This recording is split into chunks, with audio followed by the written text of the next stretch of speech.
Coach Huggins and his staff continue to do work in the transfer portal as they get a commitment from a guard for the 2023-24 season. And maybe, just maybe, it will entice a current Mountaineer to hang around for one more season. Hang around after the intro, and Paul and I will talk about it.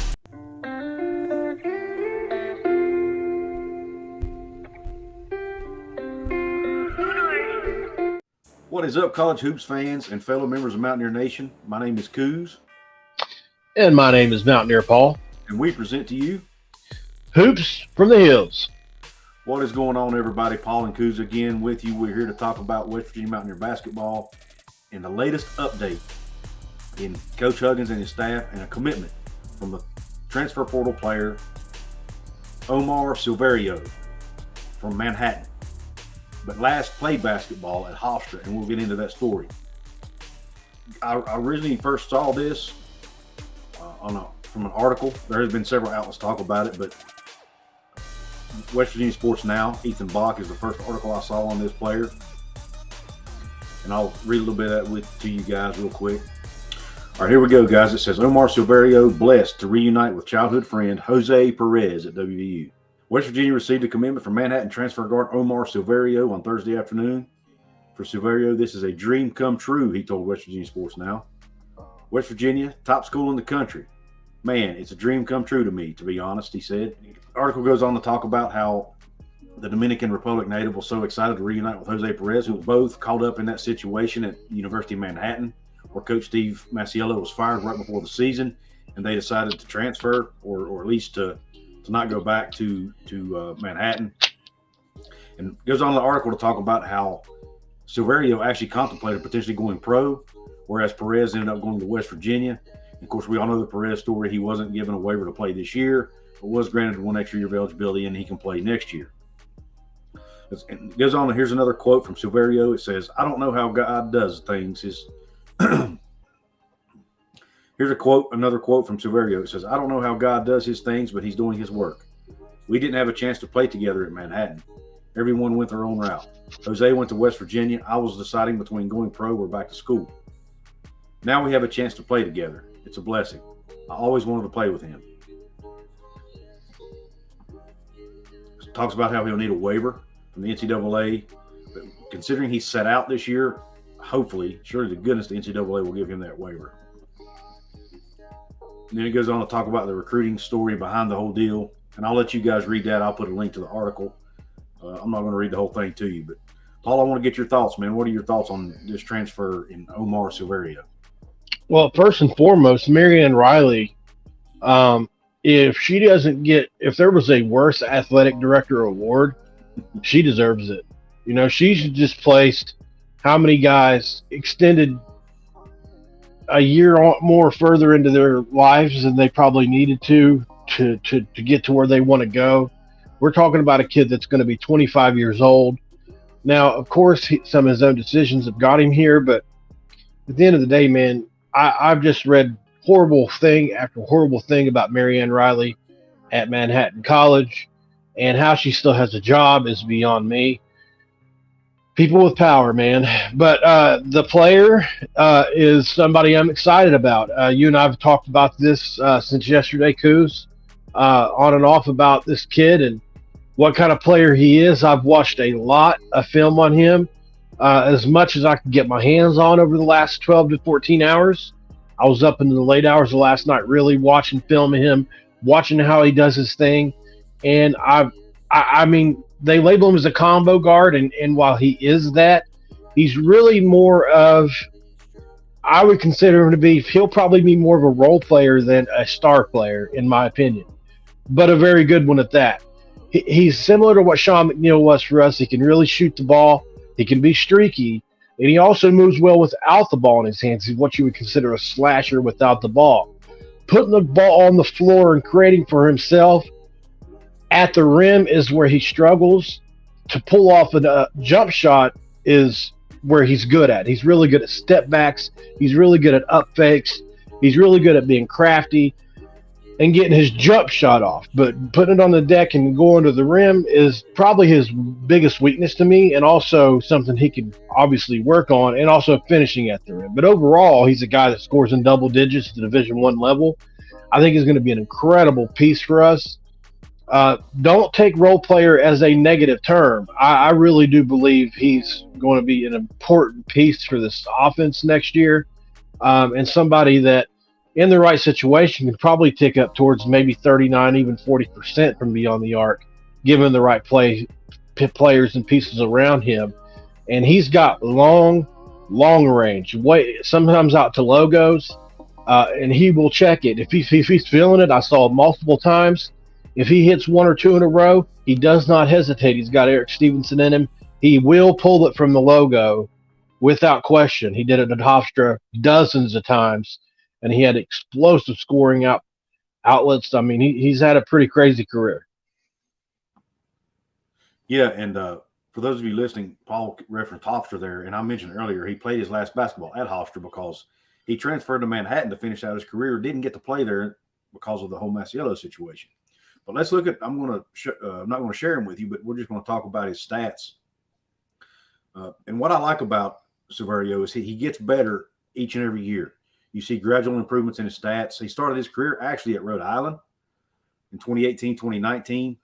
Averaged about 7-8 minutes a game there. Averaged 1.9 points a game. So, it doesn't wow you. But he was good enough to play in 28 games that year as a true freshman. Then he transfers to Hofstra, played 27 games his sophomore year, 13 games in 2020-21.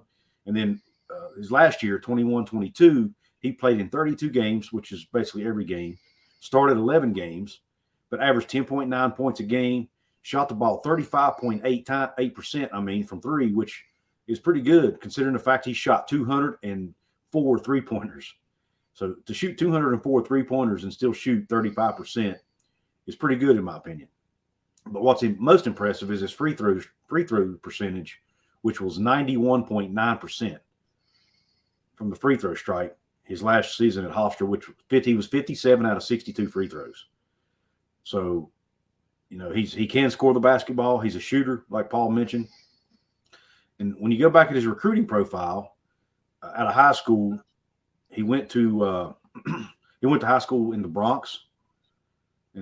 St. Raymond for Boys School there in the Bronx. He was recruited by some Bryant. That's right. He's the same school as Struck Bryant. Good point, Paul.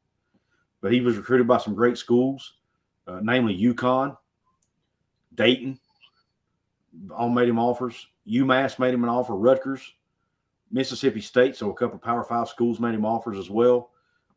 And I would consider UConn a power program too. I mean, UConn's won national titles. So some really good programs really were after this kid coming out of high school. But he's at that time he was 6 foot 370 pounds.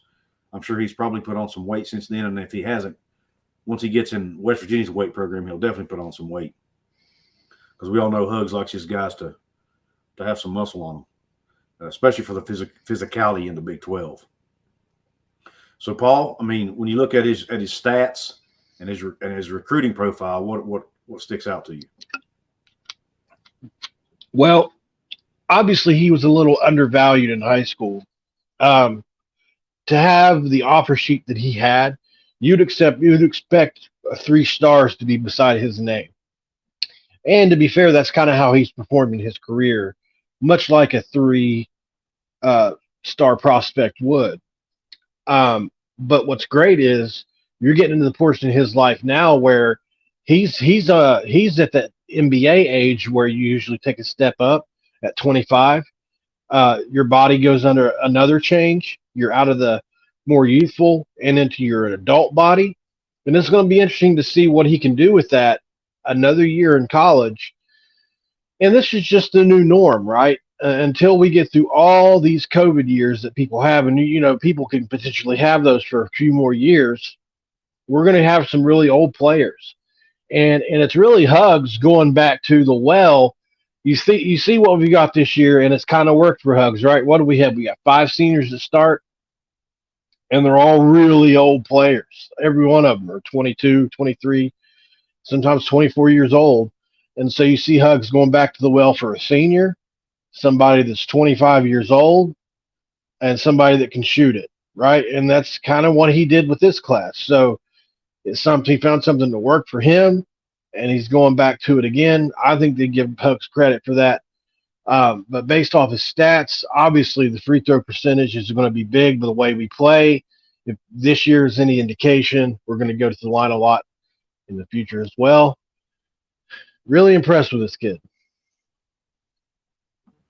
Yeah, and I like how Hugs, you know, he seems to be moving away from going after a lot of high school kids now. He's going after a lot of transfers, and he's also going after a lot of guys. When you do see him go after a high school recruit, it's usually a 4 or 5 star kid. So he's limiting, you know, he's very focused on the kind of players he's going after. But so like you said, he's getting guys with experience. And, of course, Jose Perez was crucial in this kid's recruitment. And do you think, Paul, that this will help West Virginia to maintain or retain, I should say, Jose Perez for the 2023-24 season? Well, if Silverio is any – I mean, you've seen it in the article. He said it with his own lips, looking forward to playing together. Those are his words. So he's under some kind of impression that that's going to happen. Now, obviously, there's a lot that can happen between now and then. A pro team could offer, whether it be – I don't think Jose Perez is going to get drafted in the NBA, especially after not playing for a full year. But there are other ways he can go pro, certainly, and get offered a lot of money to do that. But I don't know if it's going to be more than what he could earn just being at West Virginia. We have reports that say that almost all of our starters have made 6 figures this year. Probably were provided vehicles as well. So it's not like it's not a lucrative thing to play at West Virginia right now. So I would lean towards yes. I think that Jose will come back. I think that's probably one of the reasons why Hugs did this. The writing on the wall says yes. Be my guess. Yeah, I agree with you. And Jose actually has come out and defended West Virginia picking. There's been some negativity about Silverio not being, I guess, from a big program or whatever. And Jose's had to come out and defend that. But I want to encourage the fan base to be more positive about this pickup because, like Paul and I were talking earlier, basketball is not football. There are a lot of really good basketball players out there at all levels of the sport, from whether it be group of 5, whether it be what we consider FCS, even down to Division II. I mean, heck, Scott Drews went out and picked up had a guy on Bader's team from Fairmont State right here in West Virginia, which is a Division II school, and he played a lot for him and contributed a lot for him, helped him win a national title. So, I mean, it's not out of the equation for these guys to be really good players at the Power 5 level. So I encourage the fan base to give this young man a chance. And Sean McNeil came from a Division II school. So, and he ended up being Sherman. Taz Sherman. So, I mean, give guys a chance, man. I think this kid can play. I shouldn't call him a kid. He's a grown man. But I think this guy can play. If he and Jose will probably have really good chemistry together, similar to what we've seen with Eric Stevenson and Emmett Matthews, because they also go back to their childhood playing together. So, and he's got that Bronx, New York toughness. I'm sure that Coach Huggins looks like he's going back and trying to get more guys like that on the team now. That New York street ball type mentality, and which I think is a great move, in my opinion, because some of the successful teams he's had have had those types of guys. And I'm glad to see that with this young man. So anything else you want to talk about before we jump off? One last thing. If people were criticizing the percentages this kid shoots and everything, or this man shoots, take 53s off of what he shot. He's not going to shoot 200 threes at West Virginia unless something's really wrong. We're going to have more players than he did at Hofstra to specialize in that area, at least we hope. So let's say he shoots 110 or something like that. What's his percentage going to look like with less threes? I think the 40s are a real possibility. Just throw on the tape. I said all the time, watch the tape. If you don't trust your eyes, listen to me. It's the best I can tell you. He's a Division I player. Huggins wouldn't be recruiting him if he wasn't good enough. Jose wouldn't be vouching for him openly on social media if he wasn't competent. Nobody wants to play with a bum. So I wouldn't say that he would be, doing all that if he really didn't believe in him. Even childhood friends have their limits. You don't hire your friend if he's stupid, even if you are childhood friends. So I think there's something to the kid, and I think he's going to have a specialty on this team. He's going to be somebody that probably can play some defense, a guy that can slash and cut to the rim and shoot a really high free throw rate, maybe the best on the team, and probably be the best shooter on the team, one of the best two. So absolutely, I like it. Yeah, I agree. Guys, real quick, before we close out the show, I want to remind you to please subscribe to the channel here. We're on our way to 500. We're getting closer to that 500 subscriber mark with the ultimate goal of reaching 1,000, which is where we need to get to get monetized. And then also, don't forget to check out our other channels, Mountaineer Paul Talks Football and Couz's Corner, where we cover West Virginia and Big 12 football. And then, check out our merch. We've got merch now that we can offer you guys through my merch store, the Couz's Corner merch store. Check some of it out right here on the screen. That's just an example of what you might get with our merch Picture store. Couz in his natural habitat. Picture Couz in his natural habitat. If I had hair, right?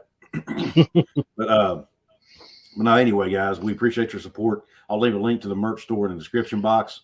Also, don't forget to like the video if you liked what we had to say here about Omar Silverio. Please drop a comment below. Give us your thoughts on Omar Silverio and this pickup for Coach Huggins and his staff. And then last but not least, please share it out with your friends. Let them know about us here at Who's from the Hills, because anybody who likes West Virginia Mountaineer basketball, I think they'll like what we have going on here on this channel.